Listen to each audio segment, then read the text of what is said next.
Assalamualaikum warahmatullahi wabarakatuh. Perkenalkan, saya Salsabila Putri dengan nomor induk mahasiswa A1E119025 dari ruang R002 semester 4, mengontrak pada mata kuliah prosedur kelompok dalam konseling pada jurusan bimbingan dan konseling Fakultas Keguruan dan Ilmu Pendidikan Universitas Jambi.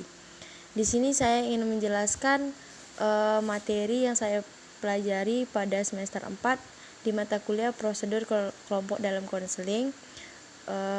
Saya ingin mereview materi-materi yang telah saya pelajari.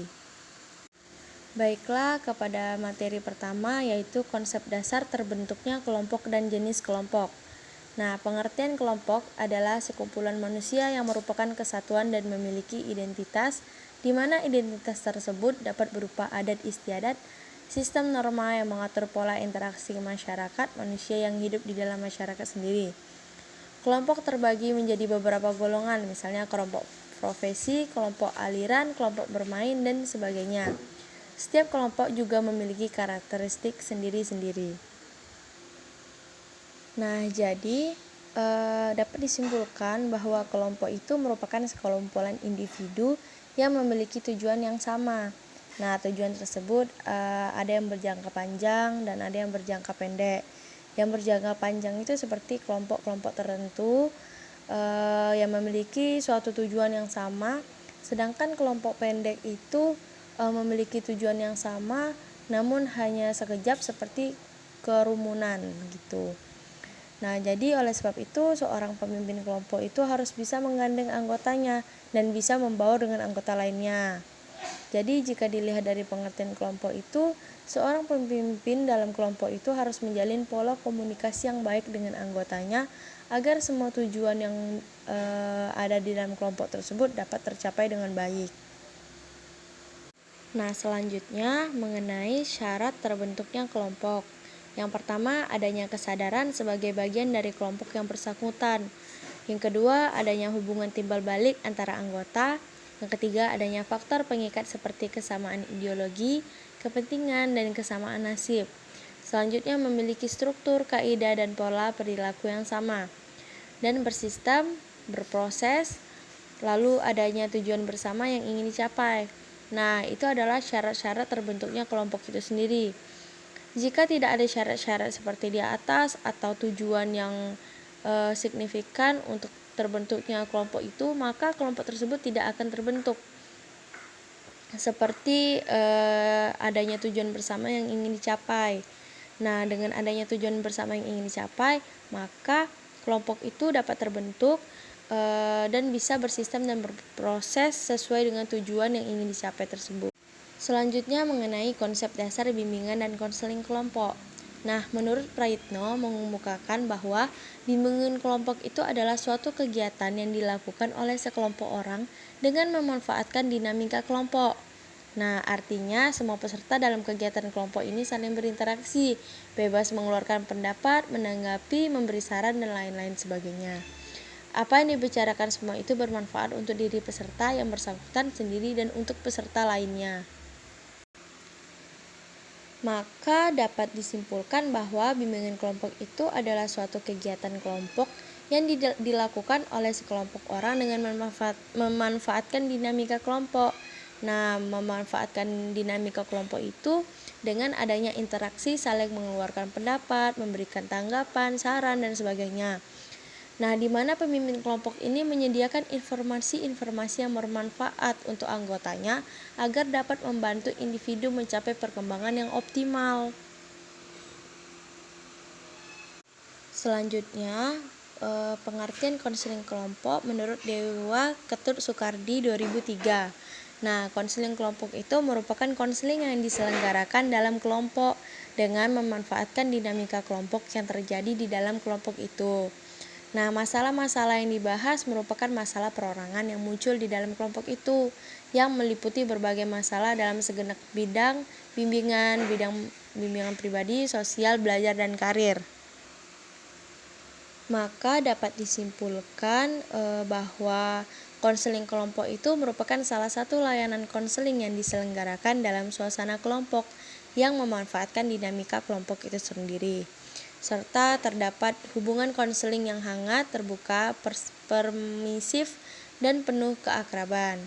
Nah, hal ini merupakan upaya individu untuk membantu individu itu agar dapat menjalani perkembangannya dengan lancar.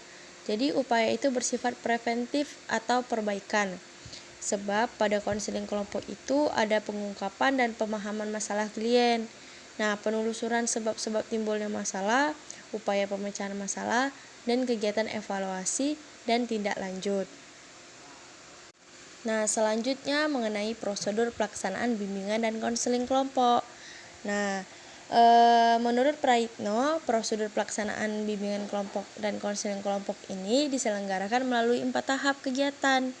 Nah, yaitu yang pertama tahap pembukaan, yaitu tahap untuk membentuk sejumlah individu menjadi satu kelompok yang siap mengembangkan dinamika kelompok untuk mencapai tujuan bersama. Yang kedua, tahap peralihan. Nah, tahap peralihan itu untuk mengalihkan kegiatan awal kelompok ke kegiatan berikutnya yang lebih terarah pada pencapaian tujuan kelompok.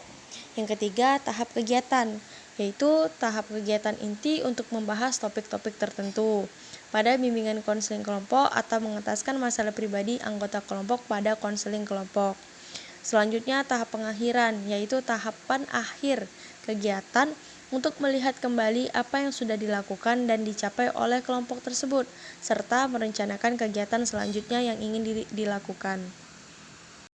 Selanjutnya mengenai tugas dari pemimpin kelompok. Menurut Profesor Munggin 2005, 107-105, tugas dari pemimpin kelompok itu adalah yang pertama membuat dan mempertahankan kelompok. Yang kedua membentuk budaya, yang ketiga membentuk norma-norma. Nah, yang pertama membuat dan mempertahankan kelompok. Nah, pemimpin mempunyai tugas untuk membentuk dan mempertahankan kelompok itu sendiri melalui wawancara awal dengan calon anggota dan melalui seleksi yang baik. Nah, pemimpin kelompok membentuk konseling. Yang kedua, membentuk budaya. Setelah kelompok terbentuk, pemimpin kelompok mengupayakan agar kelompok menjadi sistem sosial yang terapeutik. Kemudian dicoba menumbuhkan norma-norma yang dipakai sebagai pedoman interaksi kelompok. Yang ketiga, membentuk norma-norma. Nah, norma-norma di dalam kelompok dibentuk berdasarkan harapan anggota kelompok itu sendiri terhadap kelompok dan pengaruh langsung maupun tidak langsung dari pemimpin dan anggota yang lebih berpengaruh. Pada slide berikutnya mengenai standar prosedur operasional bimbingan kelompok. Menurut Praitno dan Amti 2004 menjelaskan standar prosedur operasional bimbingan kelompok meliputi 1. Perencanaan. Perencanaan kegiatan yang dilakukan adalah mengidentifikasi topik yang akan dibahas dalam bimbingan kelompok, membentuk kelompok, menyusun jadwal kegiatan, menetapkan prosedur layanan, menetapkan fasilitas layanan, dan menyiapkan kelengkapan administrasi. Yang kedua, pelaksanaan. Pelaksanaan bimbingan kelompok ini yang dilakukan guru bimbingan dan konseling adalah mengkomunikasikan rencana layanan bimbingan kelompok, mengorganisasikan kegiatan layanan bimbingan kelompok, menyelenggarakan layanan bimbingan kelompok meliputi tahap pembentukan, peralihan, kegiatan, dan pengakhiran. Yang ketiga, evaluasi bimbingan kelompok. Nah, menetapkan materi evaluasi, menetapkan prosedur evaluasi, menyusun instrumen evaluasi, mengoptimalkan instrumen evaluasi, dan mengolah hasil aplikasi instrumen. Yang keempat, mengenai analisis hasil evaluasi, yaitu menetapkan norma atau standar analisis, lalu melakukan analisis dan menafsirkan hasil analisis. Yang kelima, tindak lanjut, menetapkan jenis dan arah tindak lanjut, mengkomunikasikan rencana tindak lanjut kepada pihak terkait, dan melaksanakan tindak lanjut. Yang keenam, laporan. Nah, menyusun laporan bimbingan kelompok, menyampaikan laporan kepada pihak terkait dan mendokumentasikan laporan. Selanjutnya, prosedur bimbingan kelompok menurut Depdikbud 2016 meliputi pra-bimbingan, selanjutnya pelaksanaan, dan pasca bimbingan. Nah, pra-bimbingan ini yaitu menyusun RPL atau rencana pelaksanaan layanan bimbingan kelompok dan pembentukan kelompok. Lalu pelaksanaan ini yaitu meliputi pembentukan, transisi, inti, dan penutup. Selanjutnya pasca bimbingan meliputi mengevaluasi perubahan yang dicapai, menetapkan tindak lanjut kegiatan yang dibutuhkan, dan menyusun laporan bimbingan kelompok. Selanjutnya terdapat 4 tahapan bimbingan kelompok, yaitu pembukaan, transisi, inti, dan penutupan menurut Depdikbud 2016. Selanjutnya mengenai standar prosedur operasional konseling kelompok. Nah, konseling kelompok itu dapat dilaksanakan dengan baik manakala direncanakan dengan baik. Nah, proses merencanakan sampai dengan melakukan laporan konseling kelompok merupakan standar prosedur yang harus dilakukan oleh guru bimbingan dan konseling atau konselor. Dijelaskan standar prosedur operasional konseling kelompok meliputi perencanaan, pelaksanaan, evaluasi, analisis hasil evaluasi, tindak lanjut, dan laporan. Menurut Praitno dan Amti 2004. Perencanaan kegiatan ini dilakukan dalam membentuk kelompok, mengidentifikasi dan meyakinkan klien perlunya masalah dibawa ke dalam layanan konseling kelompok, menempatkan klien di dalam kelompok, menyusun jadwal kegiatan, menetapkan prosedur layanan, menetapkan fasilitas layanan, dan menyiapkan kelengkapan administrasi. Yang kedua, pelaksanaan konseling kelompok. Yang dilakukan guru bimbingan dan konseling adalah mengkomunikasikan rencana layanan konseling kelompok, mengorganisasikan kegiatan layanan konseling kelompok, menyelenggarakan layanan konseling kelompok meliputi tahap pembentukan, peralihan, kegiatan, dan pengakhiran. Yang ketiga, evaluasi konseling kelompok, menetapkan materi evaluasi, menetapkan prosedur evaluasi, menyusun instrumen evaluasi, mengoptimalisasikan instrumen evaluasi, dan mengolah hasil aplikasi instrumen. Selanjutnya, analisis hasil evaluasi, menetapkan norma atau standar analisis, melakukan analisis, dan menafsirkan hasil analisis. Yang kelima, tindak lanjut, menetapkan jenis dan arah tindak lanjut, mengkomunikasikan rencana tindak lanjut kepada pihak terkait, dan melaksanakan tindak lanjut. Yang keenam, laporan, menyusun laporan konseling kelompok, menyampaikan laporan kepada pihak terkait, dan mendokumentasikan laporan. Selanjutnya mengenai rencana pelaksanaan layanan konseling kelompok, yaitu merupakan perangkat yang harus disusun oleh guru bimbingan dan konseling sebelum melaksanakan layanan konseling kelompok. Jadi dikembangkan sesuai topik permasalahan yang telah dirumuskan, hasil dari identifikasi kebutuhan peserta didik dalam aspek pribadi, sosial, belajar, dan karir. Nah, rencana pelaksanaan layanan konseling kelompok ini sekurang-kurangnya memuat identitas, nama konseli, hasil hari, tanggal, pertemuan ke waktu, tempat, topik permasalahan, dan media yang diperlukan. Selanjutnya mengenai tahapan-tahapan konseling kelompok, menurut beberapa ahli ada perbedaan tetapi isinya sama, yaitu bagaimana pemimpin kelompok mengarahkan kelompok mencapai tujuan, mengatasi hambatan yang mungkin muncul, serta menumbuhkan dinamika kelompok. Menurut Gibson dan Michel 2011 mengemukakan 5 tahapan, yakni tahap pertama pembentukan kelompok, tahap kedua identifikasi peran dan tujuan kelompok, dan tahap ketiga produktivitas, tahap keempat realisasi, dan tahap kelima penutupan. Tahap pertama pembentukan kelompok ini memperkenalkan kepada anggota tujuan dan proses kelompok, frekuensi pertemuan serta panjangnya waktu pertemuan. Lalu mengawali hubungan dan membuka komunikasi di antara anggota kelompok. Pembentukan kelompok adalah waktu untuk mempersiapkan anggota kelompok untuk berpartisipasi aktif, membentuk iklim positif, dan memberi harapan bagi mereka. Selanjutnya tahap kedua, identifikasi peran dan tujuan kelompok. Nah, tujuan konseling kelompok bersifat operasional. Tahap ini sering disebut tahap konfrontasi, konflik, dan kebencian. Ketika anggota-anggota kelompok mencoba pola-pola perilaku baru dan pendekatan-pendekatan baru, tujuan kelompok, perbedaan persepsi, dan solusi yang digagas anggota secara individual bisa mengarah kepada jangkauan perilaku dari diskusi normal hingga konfrontasi aktif dan terbuka. Selanjutnya tahap ketiga, produktivitas.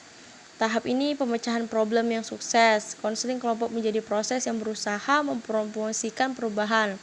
Pemimpin kelompok harus menentukan diri mana kelompok berbeda, mengidentifikasi kemana kelompok ingin bergerak dan apa yang ingin dicapai, dan mengidentifikasikan proses paling menjanjikan untuk membantu kelompok bergerak dari tempat berada menuju tempat yang ingin dituju, dan kemudian menggunakan proses-proses terpilih untuk mencapai hasil yang diinginkan. Tahap keempat, realisasi, yaitu mengambil tanggung jawab pribadi untuk bertindak berdasarkan keputusannya sendiri. Pemimpin kelompok menguatkan berbagai pengalaman pribadi dan pencapaian tujuan ini entah di dalam atau di luar kelompok. Selanjutnya tahap kelima, penutupan. Menutup konseling kelompok merupakan tanggung jawab bersama pemimpin kelompok dan semua anggota kelompok. Jadi mengakhiri kelompok ini paling tepat dilakukan ketika tujuan kelompok dan tujuan anggota-anggotanya bisa tercapai dan perilaku atau pembelajaran baru bisa dipraktikkan dalam hidup sehari-hari di luar kelompok. Selanjutnya mengenai evaluasi layanan bimbingan dan konseling kelompok. Yang pertama, evaluasi adalah sebuah proses sebagai penyediaan informasi bagi para pengambil keputusan menurut Gibson dan Mitchell 2011. Maka dapat disimpulkan evaluasi adalah proses pengumpulan informasi secara terencana untuk menentukan derajat kualitas kemajuan kegiatan bimbingan dengan mengacu pada kriteria yang telah ditentukan dan digunakan untuk mengambil keputusan. Evaluasi layanan bimbingan kelompok dan konseling kelompok ini adalah proses mengumpulkan informasi secara terencana untuk menentukan derajat kualitas keberhasilan layanan bimbingan kelompok dan konseling kelompok. Selanjutnya, prinsip evaluasi berdasarkan Peraturan Menteri Pendidikan Nasional Nomor 20 Tahun 2007 tentang standar penilaian. Evaluasi didasarkan pada prinsip-prinsip. Yang pertama, sahih, berarti evaluasi ini didasarkan pada data yang mencerminkan kemampuan yang diukur. Selanjutnya, objektif, berarti evaluasi didasarkan pada prosedur dan kriteria yang jelas, tidak dipengaruhi subjektivitas penilai. Selanjutnya, adil, berarti evaluasi tidak menguntungkan atau merugikan peserta didik karena berkebutuhan khusus serta perbedaan latar belakang agama, suku, budaya, adat istiadat, status sosial ekonomi, dan gender. Selanjutnya, terpadu, berarti evaluasi merupakan salah satu komponen yang tak terpisahkan dari kegiatan pembelajaran. Yang selanjutnya, terbuka, berarti prosedur evaluasi, kriteria evaluasi, dan dasar pengambilan keputusan dapat diketahui oleh pihak yang berkepentingan. Selanjutnya, menyeluruh dan berkesinambungan, berarti evaluasi mencakup semua aspek kompetensi dengan menggunakan berbagai teknik penilaian yang sesuai untuk memantau perkembangan kemampuan peserta didik. Selanjutnya, sistematis, berarti evaluasi dilakukan secara berencana dan bertahap dengan mengikuti langkah-langkah baku. Selanjutnya, beracuan kriteria, berarti penilaian didasarkan pada ukuran pencapaian kompetensi yang ditetapkan. Selanjutnya, akuntabel, berarti evaluasi dapat dipertanggungjawabkan baik dari segi teknik, prosedur, maupun hasilnya. Selanjutnya, tujuan evaluasi program BK ini adalah untuk mengetahui tingkat keterlaksanaannya kegiatan dan ketercapaian tujuan dari program yang telah ditetapkan dengan cara menelaah program pelayanan BK yang telah dan sedang dilaksanakan yang hasilnya dapat menjadi dasar bagi guru BK untuk mengembangkan dan memperbaiki program BK di sekolah bersangkutan. Dengan demikian, pelaksanaan evaluasi program BK ini di sekolah dapat berguna dalam membantu menumbuh kembangkan kurikulum sekolah ke arah kesesuaian dan kebutuhan siswa. Selanjutnya, membantu guru-guru memperbaiki cara mengajar di kelas dan memungkinkan program bimbingan dan konseling berfungsi lebih efektif. Selanjutnya, mengenai kriteria evaluasi program BK. Berbeda dengan hasil evaluasi pengajaran yang pada umumnya berbentuk angka atau skor, maka hasil evaluasi pelayanan konseling berupa deskripsi tentang aspek-aspek yang dievaluasi. Nah, aspek-aspek yang menjadi fokus dalam mengevaluasi program BK ini antara lain, yang pertama partisipasi aktif dan pemahaman peserta didik, kegunaan layanan menurut peserta didik, perolehan peserta didik dari layanan, minat dan peserta didik terhadap layanan lebih lanjut. Selanjutnya, perkembangan peserta didik dari waktu ke waktu, perolehan guru pembimbing, komitmen pihak-pihak terkait, kelancaran dan suasana penyelenggaraan kegiatan. Selanjutnya, mengenai tindak lanjut hasil evaluasi layanan bimbingan dan konseling kelompok. Istilah tindak lanjut evaluasi program bimbingan dan konseling ini dapat diklasifikasi menjadi dua, yaitu tindak lanjut sebagai bagian utuh dari pelaksanaan layanan bimbingan dan konseling, dan tindak lanjut sebagai tahap akhir dari kegiatan evaluasi. Kegiatan tindak lanjut ini dilakukan berdasarkan temuan yang diperoleh dalam evaluasi program bimbingan dan konseling. Tindak lanjut tersebut dipergunakan oleh guru bimbingan dan konseling atau konselor untuk tujuan memperbaiki hal-hal yang masih lemah, kurang tepat atau kurang relevan dengan tujuan yang akan dicapai. Selanjutnya, mengembangkan program dengan menambah atau merubah beberapa hal yang dapat mengakibatkan kualitas pelayanan atau efektivitas program. Pelaksanaan tindak lanjut itu dalam konteks pelaksanaan layanan dilakukan untuk menindaklanjuti hasil layanan yang telah diberikan. Langkah-langkah tindak lanjut itu yang pertama menentukan aspek-aspek perbaikan atau peningkatan yang dilakukan. Nah, perbaikan dan peningkatan ini sangat tergantung pada hasil evaluasi itu sendiri. Aspek-aspek dimaksud dalam mencakup perbaikan atau perkembangan terhadap standar perkembangan peserta didik, perbaikan pengembangan layanan-layanan yang diberikan, dan perbaikan pengembangan isi materi dari layanan bimbingan dan konseling. Selanjutnya, menyusun ulang desain program secara umum atau layanan bimbingan dan konseling tertentu dalam rangka perbaikan atau pengembangan. Penyusunan ulang dapat dilakukan seperti ketika merencanakan program bimbingan dan konseling.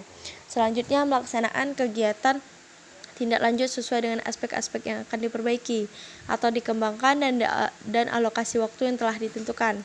Tindak lanjut yang dilakukan juga perlu memperhatikan pihak-pihak yang akan dilibatkan. Keterlibatan pihak lain dapat memberikan jaminan kepercayaan yang tinggi bagi guru bimbingan dan konseling atau konselor bahwa program dan kegiatan layanan yang dilakukan telah dapat berfungsi sebagaimana mestinya. Selanjutnya, pelaksanaan tindak lanjut ini dalam konteks pelaksanaan layanan dilakukan untuk menindaklanjuti hasil layanan yang telah diberikan. Pelaksanaan tindak lanjut ini sebagai bentuk respon cepat terhadap refleksi yang dilakukan oleh guru BK atau konselor atas permasalahan-permasalahan yang teridentifikasi selama proses pemberian layanan. Selanjutnya, laporan pelaksanaan layanan bimbingan dan konseling kelompok. Nah, pelaporan pada hakikatnya merupakan kegiatan menyusun dan mendeskripsikan seluruh hasil yang telah dicapai dalam evaluasi proses maupun hasil. Selanjutnya, tujuan yang diharapkan dari pelaporan pelaksanaan program bimbingan dan konseling ini secara umum adalah memberikan informasi perkembangan kemajuan dinamika permasalahan dan keunggulan serta capaian akhir program bimbingan dan konseling kepada seluruh pihak yang terlibat dan berkepentingan. Selanjutnya, menyediakan mekanisme umpan balik bagi pihak yang terlibat dalam dan berkepentingan terhadap program bimbingan dan konseling dalam rangka modifikasi dan pengembangan. Selanjutnya, memberikan jaminan akuntabilitas kepada publik bahwa program bimbingan dan konseling yang telah dilaksanakan dan dievaluasi telah memenuhi prinsip program yang efektif, efisien, dan berkualitas. Selanjutnya, langkah-langkah pelaporan. Langkah-langkah penyusunan laporan pelaksanaan program bimbingan dan konseling dibagi dalam 3 tahap, yaitu persiapan. Persiapan ini adalah guru bimbingan dan konseling atau konselor menetapkan informasi yang akan dilaporkan, alasan penyusunan laporan, dan waktu pelaporan. Selanjutnya, pengumpulan dan penyajian data. Data yang dikumpulkan dan disajikan adalah data dan informasi mengenai keterlaksanaan dan ketercapaian tujuan program bimbingan dan konseling. Data yang dikumpulkan dan disajikan adalah data yang diperoleh dari hasil evaluasi. Selanjutnya, penulisan laporan. Laporan bimbingan dan konseling harus mengacu pada sistematika sehingga laporan tersaji secara runtut dan mudah dipahami. Setidak-tidaknya sistematika laporan dibagi menjadi 3 bab besar, yaitu pendahuluan, pelaksanaan, dan penutup. Sekian, sampai sini saja penjelasan materi dari saya mengenai mata kuliah prosedur kelompok dalam konseling ini. Saya akhiri, wabillahi taufiq wa hidayah. Wassalamualaikum warahmatullahi wabarakatuh.